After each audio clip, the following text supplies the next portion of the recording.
एक बार एक रईस राजा था जिसकी 4 रानियां थीं।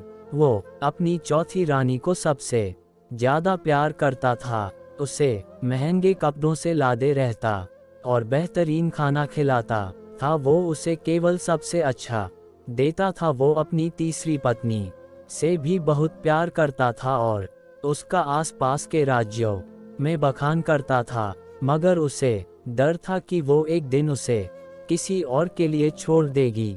वो अपनी दूसरी पत्नी से भी प्यार करता था और वो उसकी हमराज थी और वो उसके साथ हमेशा सहानुभूति, इज्जत और धैर्य से रहती थी। जब भी राजा को कोई परेशानी होती थी तो वो उसे बताता था ताकि वो राजा को उस परेशानी का हल बता सके। राजा की पहली पत्नी राजा की सबसे वफादार थी और राज्य और उसकी दौलत बढ़ाने में बहुत मदद करती थी, मगर वह अपनी पहली पत्नी से प्यार नहीं करता था। एक बार राजा बीमार पड़ गया और उसे समझ आ गया कि उसके पास समय बहुत कम है, इसीलिए उसने अपनी चौथी पत्नी से पूछा कि मैंने सबसे ज्यादा प्यार तुमसे किया है और तुम्हें सबसे बेहतरीन चीजों से नवाजा है, तुम्हारा सबसे ज्यादा ध्यान रखा है। अब जब मैं मरने जा रहा हूँ, क्या तुम मेरा साथ देने के लिए मेरे साथ चलोगी?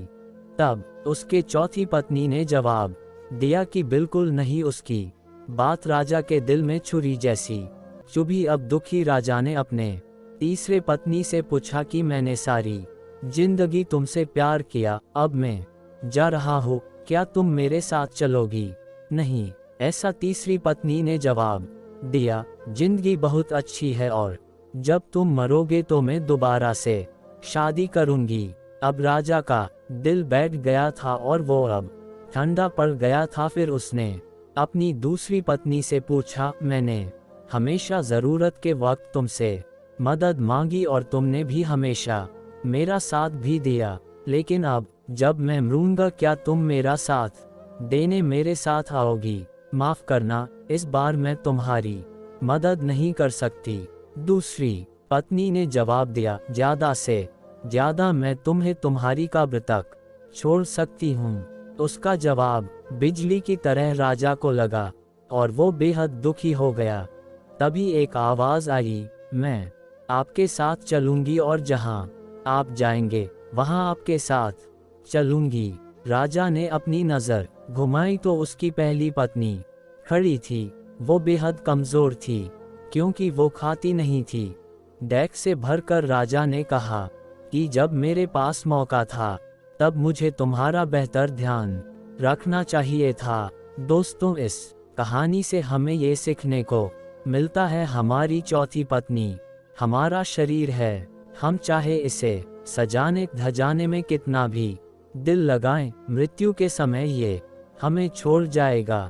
हमारी तीसरी पत्नी हमारी संपत्ति, दर्जा और दौलत है। जब हम मरते हैं ये औरों को मिल जाती है।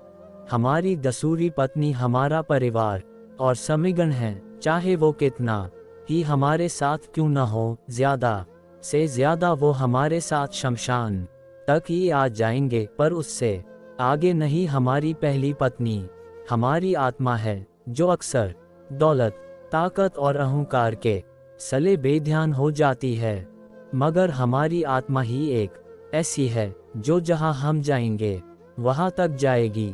इसीलिए इसे उपजाए, ताकतवर बनाए और इसका आज से ही ध्यान रखें। यही दुनिया में आपका सबसे बड़ा तोहफा है। दोस्तों, आपको ये कहानी कैसी लगी और आपको इस कहानी से और क्या क्या सीखने को मिला, ये हमें नीचे कमेंट बॉक्स में कमेंट करके जरूर बताइए। दोस्तों, उसके साथ ही अगर आपको ये कहानी पसंद आई होंगी और आपके लिए उपयोगी साबित होंगी तो अपने दोस्तों के साथ शेयर करना न भूलें। अगर आपको ये कहानी पसंद आए तो हमारे चैनल को सब्सक्राइब करें, लाइक कमेंट करें। धन्यवाद।